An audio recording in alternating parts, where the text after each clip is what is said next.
बिस्मिल्लाहिर्रहमानिर्रहीम। अस्सलाम वालेकुम। मैं कामरान खान हूँ और आपको वेलकम करता हूँ एक्वाटिक फिशरीज के यूट्यूब चैनल पे। मेरे मेरी ये वीडियो उन हजरात के लिए है जो बायोफ्लॉक फिश फार्मिंग में इंटरेस्टेड है और अपना सेटअप लगवाना चाहते हैं। तो सेटअप लगाने से पहले आप मेरे इन 13 पॉइंट्स पे आप गौर करें और इन 13 क्वेश्चंस के आप आंसर ढूंढे, और अगर आपके पास इसका तसल्ली बख्श जवाब है तो फिर आप बायोफ्लॉक फिश फार्म इस्टेब्लिश करें। तो बायोफ्लॉक फिश फार्म इस्टेब्लिश करने से पहले सबसे पहले जो आपको जो पहला आपका जो क्वेश्चन होना चाहिए अपने आप से कि क्या आपके पास नॉलेज है बायोफ्लॉक टेक्नोलॉजी के बारे में। बेसिक नॉलेज है आपके पास। क्या आपने कहीं से ट्रेनिंग ली हुई है? अगर आपके पास बेसिक नॉलेज है बायोफ्लॉक टेक्नोलॉजी फिश फार्मिंग के बारे में और आपने कहीं से ट्रेनिंग भी ली है और आपके पास एक प्रॉपर मेंटर है, तो ये फील्ड आपके लिए बेस्ट है। आप ज़रूर बायोफ्लॉक सेटअप अपने लिए एक बनाए। जो दूसरा पॉइंट है वाटर, जो क्योंकि सबसे बेसिक जो आपके कल्चर का हिस्सा है वो है आपका पानी।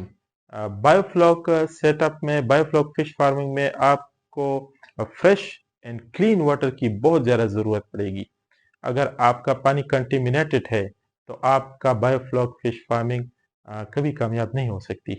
अगर उसमें आयरन का लेवल ज़्यादा है तो और आपके पास कोई इसका सलूशन है पानी को साफ करने का और पानी को आयरन का जो लेवल है इसको कम करने का, तो फिर तो आप इस फील्ड में आए और सेटअप लगाए। अगर नहीं है आपके पास इस तरह का साफ और फ्रेश वाटर, तो आपका बायोफ्लॉक सेटअप कामयाब नहीं हो सकता। जो थर्ड पॉइंट है जो बहुत इम्पोर्टेंट है वो है एनवायरनमेंट, कि आपका एनवायरनमेंट कैसा है, वो बायोफ्लॉक सेटअप को सूट भी करता है या नहीं करता। अगर आप बहुत ज़्यादा ठंडे एरिया में आप बायोफ्लॉक टैंक्स इंस्टॉल कर रहे हो तो वहाँ पे तो कामयाब नहीं हो सकता, क्योंकि ये बेसिकली एक बैक्टीरिया कल्चर है जिसमें हम फिश को ग्रो करते हैं। तो और उस बैक्टीरिया के लिए जो फेवरेबल टेम्परेचर है वो 24 से 32 डिग्री के दरमियान है। तो अगर आपका स्कर्दू एरिया है जहाँ पे आप ये टैंक्स इस्टेब्लिश कर रहे हो, तो वहाँ पे तो 24 तक पहुँचते ही नहीं है, तो कैसे वो डेवलप होगा। हाँ, या बहुत ज़्यादा गर्म है तो वहाँ पे भी ये कामयाब नहीं होगा, क्योंकि 34 से ऊपर होगा तो 32 डिग्री से ऊपर होगा तो भी आपका कल्चर ठीक तरीके से डेवलप होगा नहीं, तो आप उसको कामयाब नहीं कर सकते। हाँ, अगर आपके पास कोई कंट्रोल सिस्टम है, आप फाइबर ग्लास का कोई कंट्रोल शेड बनाए तो फिर उसमें हो सकता है, पॉसिबल है, लेकिन वो कॉस्टली बहुत पड़ेगा। जो नंबर 4 पे आता है वो आपके पास इलेक्ट्रिसिटी 24/7 अवेलेबल है या नहीं है।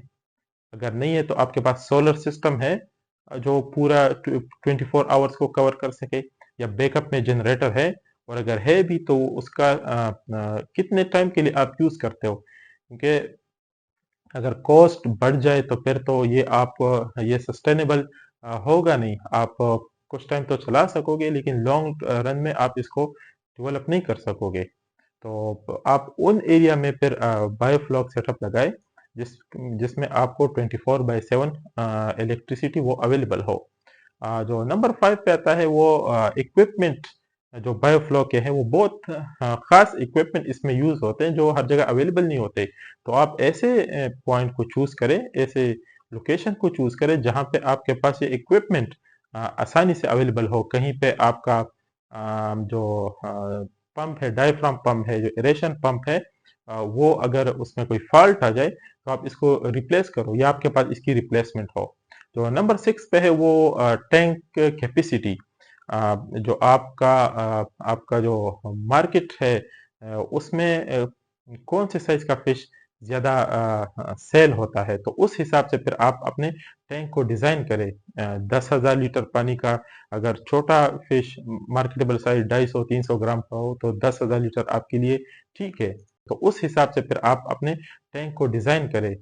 10,000 लीटर पानी का, अगर छोटा फिश मार्केटेबल साइज 250-300 ग्राम का हो तो 10,000 लीटर आपके लिए ठीक है। लेकिन अगर आपको 500 ग्राम का या 800 ग्राम का हो तो फिर आपको 20,000 लीटर या 30,000 लीटर वाला टैंक सूट करता है। इस तरह जो नंबर 7 पे आता है वो है फिश स्पीशीज। आप जो स्पीशीज आप बायोफ्लॉक टैंक में रेयर करते हैं, वो जो आपकी लोकेलिटी है वहाँ पे आसानी से सेल हो जाती है, वहाँ पे इसकी डिमांड है या नहीं है। तो इस पॉइंट पे भी आप गौर करें बायोफ्लॉक सेटअप लगाने से पहले। जो नंबर 8 पे है वो फिश सीड है, जो जहाँ पे आपका बायोफ्लॉक फिश फार्म आप जहाँ पे बनाने लगे हो वहाँ पे आप सीड इजीली सप्लाई कर सकते हो, क्योंकि इसमें जो ज्यादा कामयाब है वो पंगेसियस है।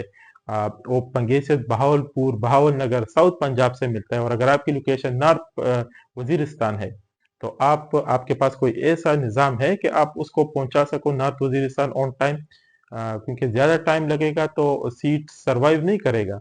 या तो आपके पास ऐसा कोई मैकेनिज्म हो कि आप उसको पिशावर में स्टे करके उसको रिफ्रेश करके फिर पे करके फिर लेके जा सको। तो इस तरह आपको पहले से ही कोई मैकेनिज्म बनाना होगा इतना दूर दराज इलाके तक सीट पहुंचाने के लिए। जो नंबर 9 पे आता है वो फिश फीड है। जो फिश फीड है बायोफ्लॉक में फिश के लिए वो कम से कम 30 सीपी होना चाहिए, 30% उसमें क्रूड प्रोटीन होने चाहिए, तभी वो ठीक तरीके से ग्रो करेगा। तो आपकी लोकेलिटी में 30 सीपी जो फिश फीड अवेलेबल है, ये सारा इंतजाम आपको बायोफ्लॉक टैंक्स लगाने से पहले करना होगा। और अगर नहीं है तो इसका अल्टरनेट आपके पास क्या है? जो नंबर 10 पे आता है वो है फिश बायोमास, के आपके एरिया में कौन से साइज का फिश पसंद किया जाता है। 250 ग्राम का मार्केटेबल साइज है, 500 ग्राम का है या 1000 ग्राम का, 1 kg का है। तो उस हिसाब से फिर आप कैपेसिटी रखें और फिश को उस साइज तक लेके जाए। जो नंबर 12 पे आता है वो हार्वेस्ट है। आपको पार्शियल हार्वेस्ट सूट करता है कि जीरो साइज को आप लेके जाएं 5-6 इंच तक, 50 या 50-60 ग्राम तक आप उसको सेल करें, आपको वो ज्यादा सूट करता है, या आप उसको मार्केट साइज तक लेके जाए तो उसमें ज्यादा फायदा है। तो ये आपने मार्केट एनालिसिस बायोफ्लॉक सेटअप लगाने से पहले करनी है, ताकि आप इन सब चीजों के लिए रेडी हो और आप उस लिहाज से फिर अपनी स्ट्रेटेजी बनाए। जो सेकंड लास्ट है वो है आपका मार्केट। आपके मार्केट में जो बायोफ्लॉक स्पीशीज है, बायोफ्लॉक फिश फार्म में जो आप स्पीशी रेयर करते हो, उसका प्राइस क्या है, क्या आपको कीमत मिल रहा है उसका। तो अगर उसका प्राइस आपको इतना मिल रहा है कि आप अपने सारे खर्चे भी कवर कर सको और आपको एक रीजनेबल प्रॉफिट भी मिले, तो ही आप फिर ये सेटअप लगाओ और आगे बढ़ाओ। और जो नंबर लास्ट पे आता है वो आपका है कि अगर आपके यहाँ, क्योंकि पाकिस्तान में तो अभी तक कोई गवर्नमेंट सब्सिडी इस तरह कोई पैकेज नहीं है, लेकिन अगर है शायद पंजाब साइड पे हो या अगर इंडिया में है, तो आप फिर वो वाले टैंक्स आप इंस्टॉल करो, उस साइज का आप बायोफ्लॉक फिश फार्म बनाओ जो गवर्नमेंट ने जिस पे सब्सिडी रखी हुई है, और आपको वो सब्सिडी भी मिले एक एक्स्ट्रा बेनिफिट के तौर पे। तो ये 13 पॉइंट्स है मेरे उन हजरात के लिए जो बायोफ्लॉक फिश फार्म इस्टेब्लिश करना चाहते हैं। आप इन 13 पॉइंट्स को जहन में रखें, इस पे सोचें, और अगर इसका सेटिस्फैक्ट्री जवाब, तसल्ली बख्श जवाब आपके पास है, तो ये फील्ड आपके लिए बहुत जबरदस्त है, आप इसमें बहुत ज्यादा ग्रो कर सकते हो। लेकिन अगर आपके पास इन 13 क्वेश्चन का कोई रीजनेबल आंसर नहीं है, तो पहले आप इनके आंसर को ढूंढे, उसके बाद इस फील्ड में आए। ना ऐसा ना हो कि जैसे अभी पाकिस्तान में हो रहा है कि नए फार्म्स इतने डेवलप नहीं हो रहे, नए टैंक इंस्टॉल इतने नहीं हो रहे जितने पुराने सेल किए हैं, सेल हो रहे। और इसकी वजह भी यही 13 पॉइंट्स है कि इन पे सोचा नहीं होगा। तो मैं इंशाल्लाह मेरी नेक्स्ट वीडियो में हम इस पे बात कर सकेंगे। तब तक के लिए इजाजत दीजिए। अल्लाह हाफिज।